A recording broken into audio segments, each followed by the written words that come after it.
Bonjour et bienvenue à Dakar, bienvenue pour une interview France 24 et Radio France Internationale avec le président de la République du Sénégal, Monsieur Macky Sall. Monsieur le Président, bonjour.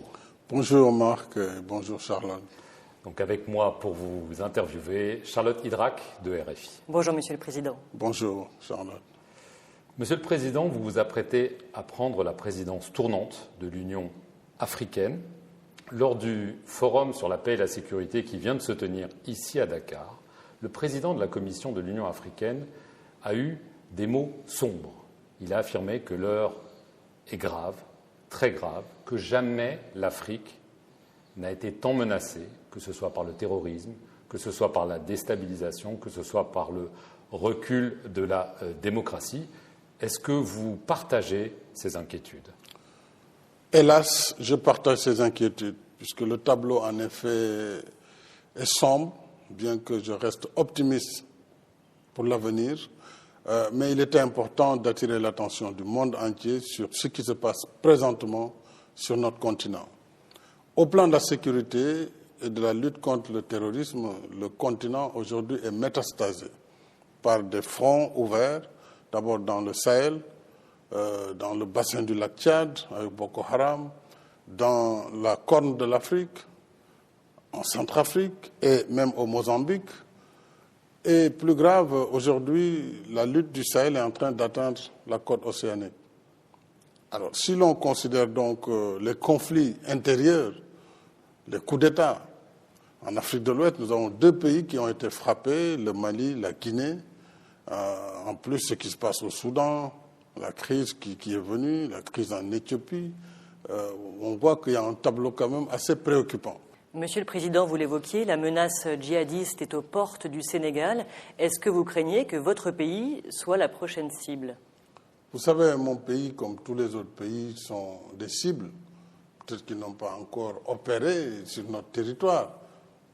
Jusqu'à quand, je ne le sais pas. Mais ce qui est certain, c'est que ce projet de terrorisme est un projet qui veut s'attaquer au monde libre, à la démocratie, à la liberté. Tant qu'ils pourront avoir de l'influence, ils essaieront. Ils sont plus loin à notre frontière, mais nous sommes préparés à faire face, quoi que cela puisse nous coûter. Mais concrètement, est-ce qu'il y a eu des tentatives d'infiltration à la frontière avec le Mali, voire des tentatives d'attentats déjoués sur le sol sénégalais ? Non, des attentats, non, je ne dirais pas. Il y a parfois de fausses alertes, mais il est clair qu'aucun pays ne peut être à l'abri. On le voit, les plus grandes puissances sont frappées tous les jours. Donc moi, je ne peux pas avoir la prétention de dire que mon pays ne sera pas frappé, mais ce qui est sûr, c'est que nous saurons être résilients pour défendre notre territoire national. Ça, j'en fais un point d'honneur. Et nos forces de défense et de sécurité, comme leur devise leur indique, on nous tue, mais on ne nous déshonore pas. Et c'est une obligation fondamentale pour le Sénégal de défendre son territoire, quoi que ça puisse coûter. Cela dit, nous devons être solidaires de ce qui se passe autour de nous, et parce que ce qui se passe autour de nous impacte. Aujourd'hui, nous avons ici la libre circulation des personnes et des biens. On n'a même pas besoin de passeport pour passer d'un pays à un autre dans l'espace CEDEAO. Donc il est facile. Les populations sont les mêmes, dans les frontières, c'est les mêmes familles. Donc vous voyez, c'est très difficile de pouvoir assurer une fermeture étanche, c'est pas possible.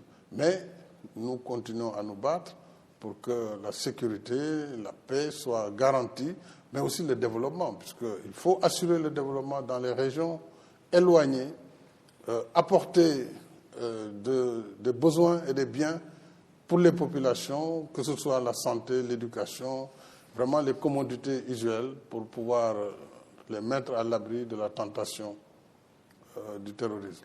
Alors, évidemment, le cœur du terrorisme, ça reste le Sahel, le Niger, le Burkina Faso, mais avant tout le Mali. Il y a un élément nouveau qui semble arriver au Mali, c'est la société de sécurité russe Wagner.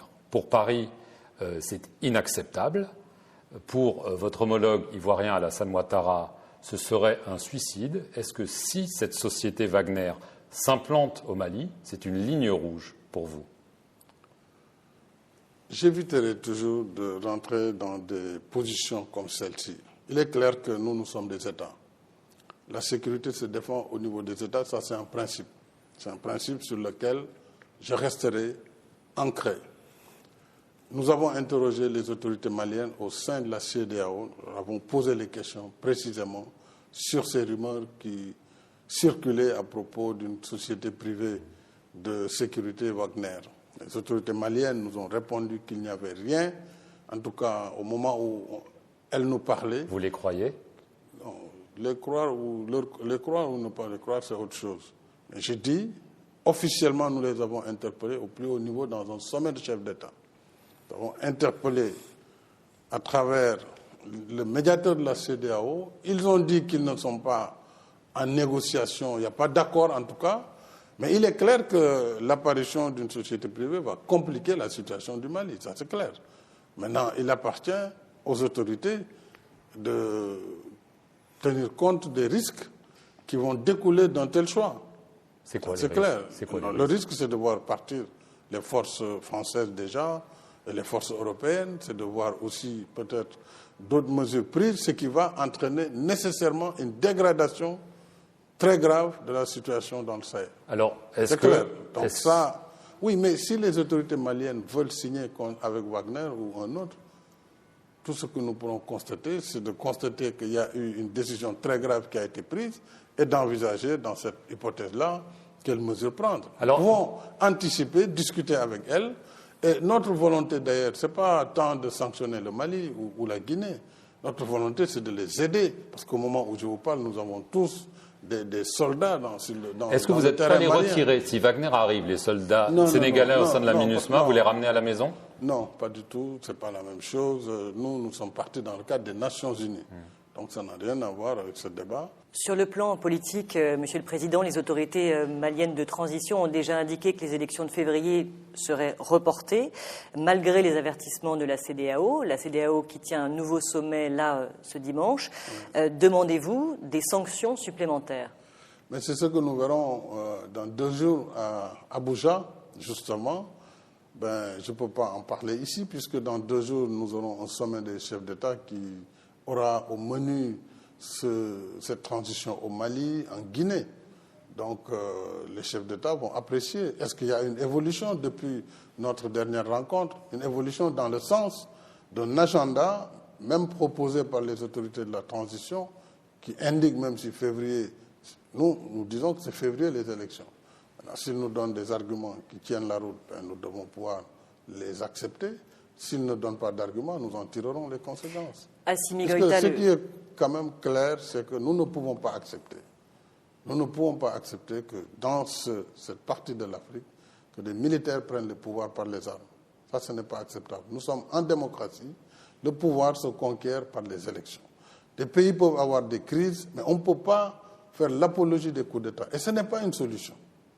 Maintenant, c'est arrivé, on a essayé d'accompagner. Mais ces coups d'État ces transitions doivent avoir un terme. Et on doit revenir à une situation normale et des autorités élues dans des élections libres et transparentes doivent prendre le relais. Est-ce que pour vous, les coups d'État plutôt au Mali, c'est exactement la même chose que ce qui s'est passé en Guinée? Donc il faut même motif, même punition, ou est-ce que c'est différent quand même? Non, vous savez, un coup d'État, c'est un coup d'État. Les circonstances peuvent différer. Les situations qui ont conduit au coup d'État peuvent être différentes, mais pour nous, et pour moi en tout cas, c'est le même résultat. Est-ce que vous avez des nouvelles d'Alpha Condé, le président renversé en Guinée? Non, je n'ai pas de nouvelles, puisque je sais ce que tout le monde sait, qu'il a été maintenant emmené dans sa résidence, dans la résidence de son épouse. Je n'en ai pas plus d'informations là-dessus. J'avais moi-même, comme tous les autres collègues, quand même appelé les autorités guinéennes pour demander qu'il soit libéré, parce que quand même, une chose a été de faire le coup d'État, il a perdu le pouvoir, mais il doit pouvoir être libre de ses mouvements, libre de son action. Je pense qu'on doit quand même libérer le président Alpha Condé, c'est le minimum qu'on puisse exiger de la transition guinéenne. Alors, Monsieur le Président, ici au Sénégal, le débat sur les mandats présidentiels agite aussi la classe politique. Certains estiment que vous n'avez pas le droit de vous présenter à nouveau lors des prochaines élections prévues en 2024. Une question toute simple, est-ce que vous, de votre point de vue, vous auriez le droit de vous présenter à nouveau? Ce débat, je le traiterai à temps voulu et les Sénégalais seront édifiés. Ce qui est sûr, c'est que je ne poserai jamais un acte qui soit antidémocratique ou anticonstitutionnel, puisque je suis profondément démocrate. Maintenant, je décide moi de parler quand le moment sera venu, pas maintenant. Alors, à la question sur votre candidature en 2024, il y a presque 2 ans, vous aviez dit ni oui ni non. Non, aujourd'hui, vous dites quoi? Non, attention, le ni oui ni non, il faut bien le comprendre. J'ai dit aux journalistes sénégalais qui me disaient pourquoi je ne veux pas répondre, je dis je ne veux pas répondre parce que si je dis oui, je veux être candidat, le débat va enfler, on ne va plus travailler, donc il y aura de la matière pour les spécialistes de la manipulation, de l'agitation.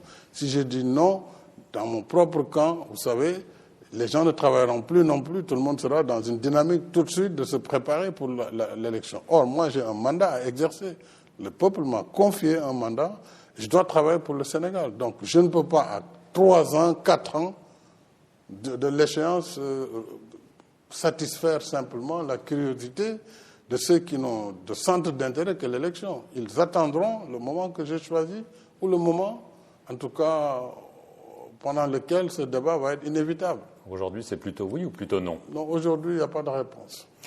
Aujourd'hui, c'est le travail. La réponse, c'est quand? Quand je le déciderai avec l'aide de Dieu. Monsieur le Président, vous souhaitez rétablir le poste de Premier ministre que vous aviez supprimé en 2019. Est-ce que cette décision, finalement, était une erreur à l'époque? Ce n'était pas une erreur, je ne le pense pas. Moi, j'avais voulu, en 2019, après 7 ans d'exercice de la fonction présidentielle, tester la gouvernance directe. Aujourd'hui, avec le recul, et avec mes charges qui vont arriver, et ce mandat de l'Union africaine, je compte le prendre à bras le corps. Il va beaucoup me prendre du temps. On a vu toutes ces crises qui ont été annoncées. Je ne peux pas en même temps m'occuper du Sénégal au quotidien. Or, le Sénégal, on doit s'en occuper au quotidien. Donc, un Premier ministre, dans ces conditions, me paraît être tout à fait rationnel. Et c'est pourquoi j'ai proposé ce retour du poste. Du reste, ce n'est pas la première fois que le poste a été supprimé, ramené. Donc, on est toujours dans la logique républicaine et dans l'expérimentation de la démocratie et du modèle qui peut nous convenir le plus possible. Et à quel moment sera-t-il nommé ce Premier ministre? Dès que la loi est votée, elle sera votée, je pense, à la fin, d'ici le 12 ou le 15, m'a-t-on dit. Donc avant les locales?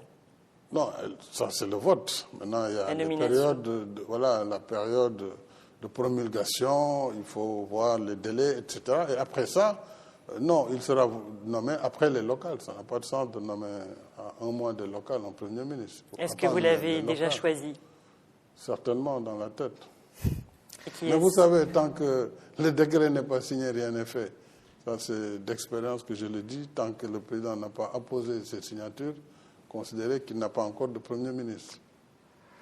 Après votre réélection en 2019, vous aviez fait des gestes vers l'opposition. Il y a toujours le cas de Khalifa Sall et de Karim Wade et de leur amnistie. On en avait parlé à l'époque. Est-ce qu'une amnistie de ces 2 personnalités est toujours sur la table ou en négociation? Vous savez, Marc, j'ai toujours choisi de ne pas personnaliser les débats. Mais bon, à l'époque, on a parlé de ces sujets. C'est des sujets qui ont été traités. Le débat se pose au Sénégal aussi. Est-ce que c'est une amnistie, une sorte de réhabilitation? Je ne sais pas trop. Moi, je ne suis pas opposé dans le cadre d'un dialogue qu'on trouve des solutions, mais qui respectent le droit, qui respectent la loi. Vous y seriez favorable? Oui, je l'ai déjà dit au cadre unitaire de l'islam au Sénégal, qui intervient beaucoup pour pacifier le milieu politique. Non, je ne suis pas opposé à l'esprit, mais il faut trouver la bonne formule. Monsieur le Président, les émeutes du mois de mars avaient secoué le Sénégal, émeutes meurtrières. Juste après, le gouvernement avait promis une commission d'enquête indépendante sur ces violences. Où est-ce qu'on en est 9 mois plus tard? Ces émeutes, malheureusement, ont entraîné 14 décès de jeunes gens. Il y a un dossier pendant devant la justice et ce dossier sera traité. Mais est-ce qu'une commission d'enquête reste d'actualité, comme cela avait été annoncé par le ministre des Forces armées? La commission d'enquête, dès lors que nous avons engagé une procédure judiciaire interne, avec des enquêtes internes, elle attendra que l'enquête nationale se fasse et que ses conclusions soient connues. Donc là-dessus, c'est à la justice de trancher. Moi, je n'ai plus rien à dire sur ça. Ce que je peux vous dire par contre, ce qui s'est passé en mars ne se passera plus dans ce pays. C'est-à-dire, on ne peut plus laisser les gens, sous quelque prétexte que ce soit, mettre à feu et à sang les biens publics comme privés, comme ça, de façon volontaire. Monsieur le Président, rapidement, on va en revenir encore une fois à la pandémie. Ouais. Omicron est dorénavant au Sénégal, comme dans bien d'autres pays. Bien sûr, il y a beaucoup de pays. Est-ce que de nouvelles restrictions sont envisagées?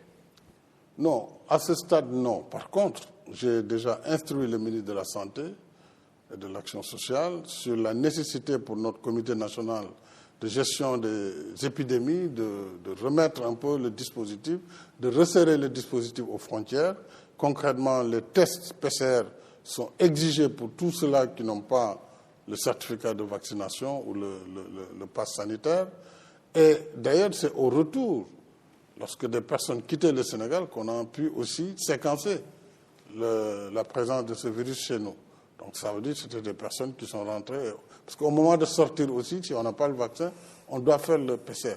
Donc toutes ces dispositions à nos frontières terrestres, aériennes et maritimes vont être renforcées.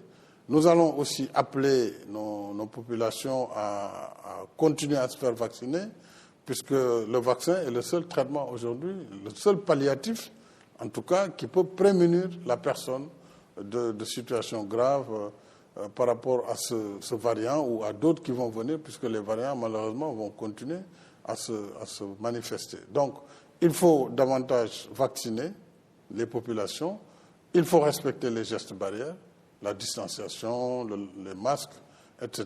Je pense que nous devons apprendre à vivre en présence de ce virus, puisqu'on ne sait pas quand est-ce qu'il va quitter et on ne peut pas arrêter la marche du monde. Nos économies ont été éprouvées. Donc, il nous faut nous adapter dans la riposte sanitaire, mais je ne suis pas d'avis qu'il faille fermer les frontières ou qu'il faille, pour le moment, refaire des états d'urgence. Pour le moment, ça ne se justifie pas. Merci, Monsieur le Président. C'est moi.